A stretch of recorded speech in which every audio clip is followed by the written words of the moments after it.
नमस्कार विद्यार्थी मित्रांनो, सर्वांचं स्वागत आहे PW या ऑनलाईन प्लॅटफॉर्मला. तर नोंदणी व मुद्रांक विभागाचा आज पेपर झालेला आहे आणि आजचा पेपर हा एकूण 3 शिफ्टमध्ये झालेला आहे. तिसरी शिफ्ट ही संध्याकाळी 7 वाजता संपली असेल.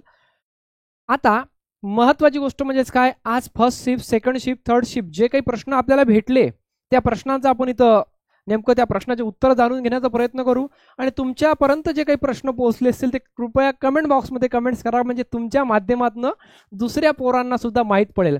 एकंदरीत आज आपण या पेपरवरती बोलायला गेलो की बा गट ड चा पेपर होता, शिपायाचा होता आणि तो पेपर हा 10वीच्या बेसिसवर होता. तर पोरांच्या म्हणण्यानुसार थोडासा पेपर हा ॲडव्हान्स लेवलचा वाटला म्हणे.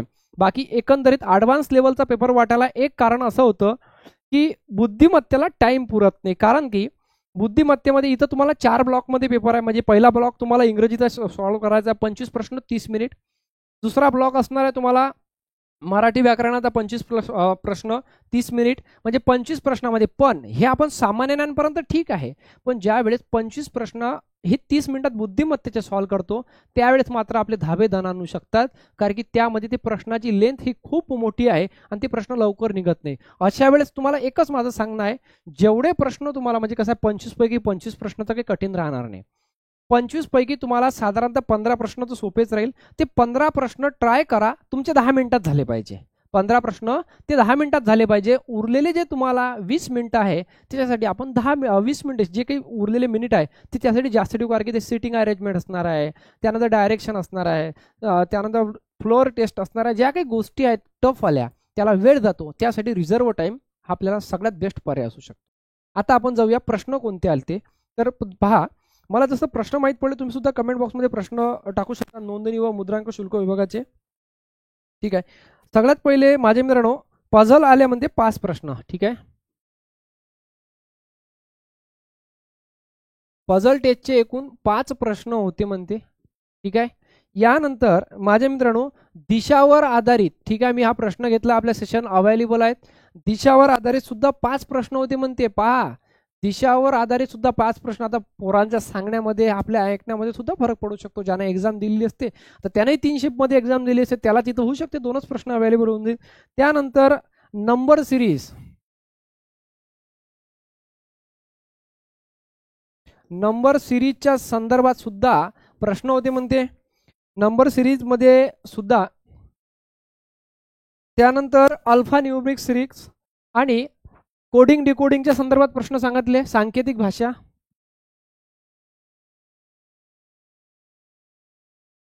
सांकेतिक भाषेच्या संदर्भात सुद्धा प्रश्न होते म्हणते.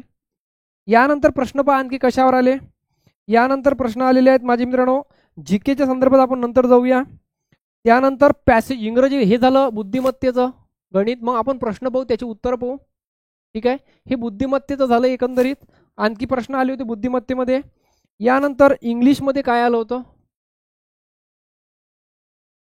ठीक आहे, इंग्लिशमध्ये आपल्याला पॅसेज आला होता. पॅसेजवर आधारित, ठीक आहे, पॅसेजवर आधारित 5 प्रश्न आले होते म्हणते. आता यानंतर पॅरा जंबलवर आले होते. ठीक आहे, पॅरा जंबलवर आले होते प्रश्न. आता पॅरा जंबल म्हणजे काय, एखादे क्रम असते, जसा मी लहान होतो, लहान असल्यानंतर मी जसा 10व्या वर्गात गेलो त्यानंतर मी पोलीस भरतीची तयारी केली, त्यानंतर मी नोकरीवर लागलो, तशा पद्धतीचं आपण काय म्हणू, पहिले पोलीस भरतीची तयारी केली नंतर लहान झालो, काय पॅरा जंबल तसं होईल. आपल्याला याच्या सुद्धा ट्रिक्स असतात, म्हणजे पहिले नाऊन येईल त्यानंतर प्रोनाऊन येईल, नाही का. तर हे पॅरा जंबलचे सुद्धा 5 प्रश्न होते म्हणते. पॅरा जंबलचे 5 प्रश्न. त्यानंतर स्पॉट आणि एररचे प्रश्न होतात म्हणतात. स्पॉट आणि एररचे प्रश्न होते.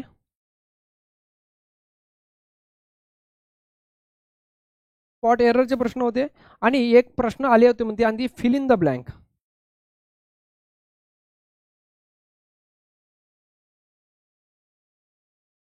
ठीक आहे, फिल इन द ब्लँक्स आलं होतं. आणि याच्यामध्ये आर्टिकलला अनुसरून सुद्धा ए अँड द. आता तुम्हाला माहित आहे काही आर्टिकल मध्ये काही रूल्स असतात, जसं खाण्याच्या पूर्वी, एखाद्या गावाच्या पूर्वी, नाव लागत नाही, एखाद्या विशेष व्यक्तीच्या पूर्वी म्हणजे नाव लागत नाही, पण एका पर्टिक्युलर ठिकाणाचा बोध केला असेल तिथं मात्र द लागते. येई आय ओ यूचं असेल तर तिथं ॲन लागते. पण बरेच असे असतात की ज्याचा उच्चार जरी ए न झाला पण त्याचा उच्चार वेगळा निघतो. अ युनिव्हर्सिटी जरी, बरोबर नाही का, त्यासाठी वेगळं लावायचं असते. हे निश्चित असतात, हे अनिश्चित असतात. हे सुद्धा तुम्हाला सरांनी आपलं शिकवलेलं आहे. यानंतर प्रश्न हा होक्याब आलं होतं म्हणते. ठीक आहे, होक्याबवर सुद्धा प्रश्न आले होते म्हणते. होक्याबवर सुद्धा प्रश्न होते. यानंतर प्रश्न आपल्याला आढळले मराठी व्याकरणावरती जाऊया आपण आता. ठीक आहे, मराठी व्याकरणावरती प्रश्न आलेले आहे एका ब्लॉकमध्ये. याच्यामध्ये पॅसेज ज्याला आपण उतारा म्हणतो, उतार्यावर आले होते 5 प्रश्न. जसं इंग्रजीला फॉलो केलं तसं मराठीला फॉलो. यानंतर वाक्यरचना होती, म्हणजे ते पॅराजंबल टाईप झालं ना, ते वाक्यरचनाचे 5 प्रश्न होते म्हणते, पॅराजंबल. यानंतर आहे म्हणी वाक्यप्रचार. तिथं TCS IBPSचा मोठा आवडतीचा पॅटर्न आहे वाक्यप्रचार. ठीक आहे, किती होते हे माझ्या मित्रांनो, अशा प्रकारे. यानंतर आहे अचूक शब्द ओळखा, म्हणजे शुद्ध लेखन सुद्धा तुम्हाला सांगितलेलं आहे. अचूक शब्द ओळखा, अचूक शब्द ओळखा हे सुद्धा गोष्टी होत्या म्हणते, अचूक शब्द ओळखा. यानंतर समानार्थी शब्द, समानार्थी शब्द सुद्धा होते म्हणते. ठीक आहे, यानंतर आता सामान्य ज्ञानामध्ये प्रश्न आले, ते प्रश्न पोरांनी करायचा आहे. बाकी बुद्धिमत्तेचे पोरं प्रश्न सांगू शकत नाही. ठीक आहे, पण सामान्य ज्ञानाचे काही प्रश्न पोरं सांगू शकतात. ठीक आहे, जीकेला आधारित हे मे महिन्यापर्यंत करंट अफेअर विचारलं, म्हणजे एक सगळ्यात मेजर पॉईंट करून घ्या. ज्यांच्या परीक्षा राहिलेल्या आहेत त्यांनी ह्या मेजर मे महिन्यापर्यंत करंट अफेअर करून घ्या. ठीक आहे, सप्टेंबर 2024 ते मे 2025 यामध्ये भारताचे पहिले गव्हर्नर जनरल विचारले म्हणते. भारताचे पहिले गव्हर्नर जनरल विचारले म्हणते. यानंतर माझ्या मित्रांनो 2 नंबरला प्रश्न होता म्हणते भूदान चळवळीचे जनक. ठीक आहे, आता वॉरन हेस्टिंग या प्रश्नाचं उत्तर होईल, भारताचे पहिले गव्हर्नर जनरल. यानंतर भूदान चळवळीचे जनक आचार्य विनोबा भावे. ठीक आहे, पवनार आश्रमाची स्थापना आचार्य विनोबा भावे. त्यानंतर 3 नंबरला प्रश्न होता छत्रपती संभाजी महाराज यांचे समाधीस्थळ. छत्रपती संभाजी महाराज यांचे समाधीस्थळ वडूबद्रुक. ठीक आहे, यानंतर नंबर 4 आहे माझे मित्रांनो सर्वात जास्त AI, सर्वात जास्त AI. याचं उत्तर थोडं चॅलेंजिंग वाटलं कारण की नवीन प्रश्न वाटला. AI गुंतवणूक आकर्षित करणारे राज्य, असा समथिंग एक प्रश्न होता म्हणते. कारण की पहिलं AR राज्य, पहिलं AI सिटी, पहिली AI शिक्षिका, पहिली AI युनिव्हर्सिटी, हे तर आपल्याला लक्षात राहिलं होतं. यानंतर 5वा प्रश्न होता म्हणते 2024-2025 मध्ये सर्वाधिक 2024-25 मध्ये सर्वाधिक FDI foreign direct investment FDI कोणत्या राज्यानं, आता ऑब्व्हियसली याचं उत्तर महाराष्ट्र आहे. सर्वात जास्त महाराष्ट्रानं आकर्षित केलेली आहे गुंतवणूक, महाराष्ट्रामध्ये आकर्षित झालेली आहे. यानंतर प्रश्न होते ऑलिव्ह रिडले हे कशाची जात आहे. ऑलिव्ह रिडले कशाची जात आहे, तर हे कासवाची जात आहे ऑलिव्ह रिडले. ठीक आहे,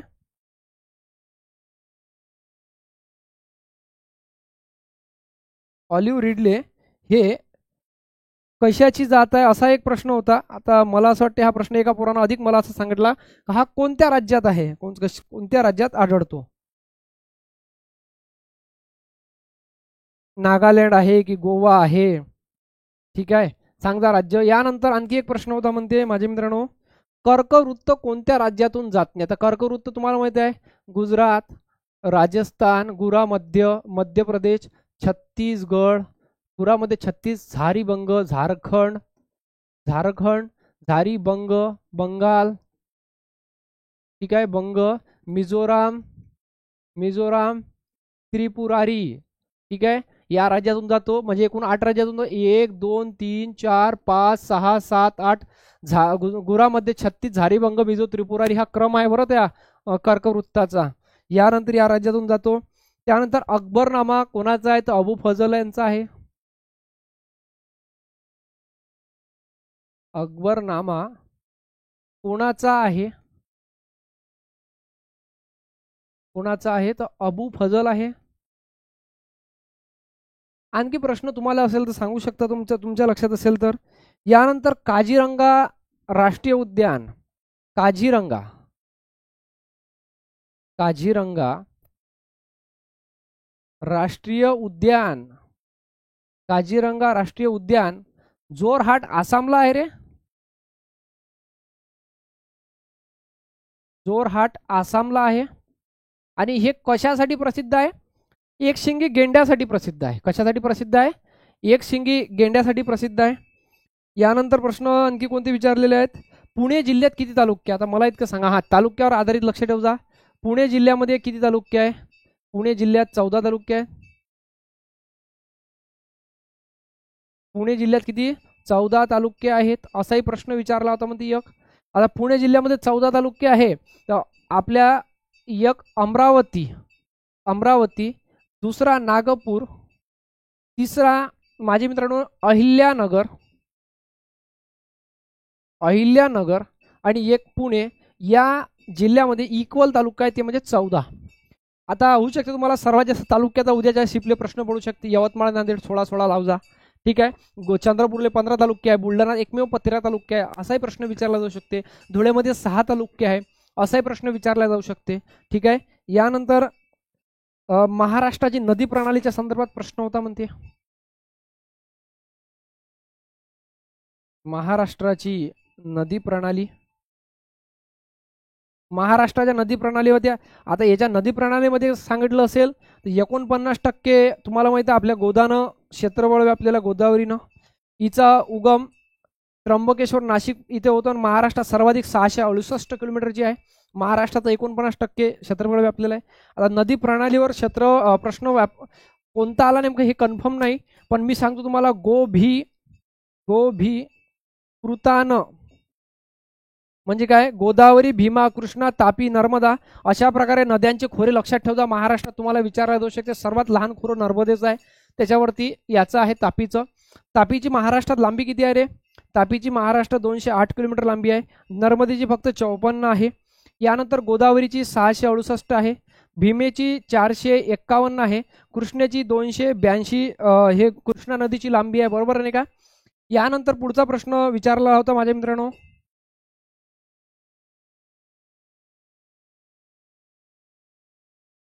ठीक आहे.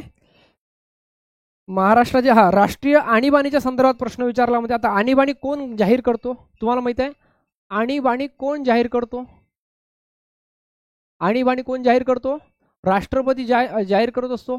आणीबाणीचे 3 प्रकार, राष्ट्रीय, राज्य, 352, कारण की कलमावर सुद्धा प्रश्न विचारू राहिले म्हणते.